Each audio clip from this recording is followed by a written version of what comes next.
After 5 years and 3 months, nakuha ko na ang plate number ko sa mga kabatch ko dyan na 2019.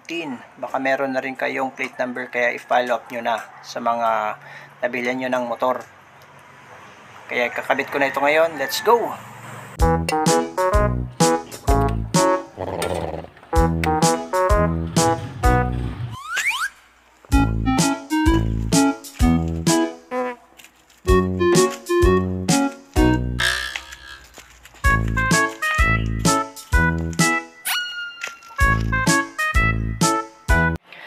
Yun, maraming salamat pala sa kay Kuya Alex sa kumuha ng plate number ko dyan sa Manila.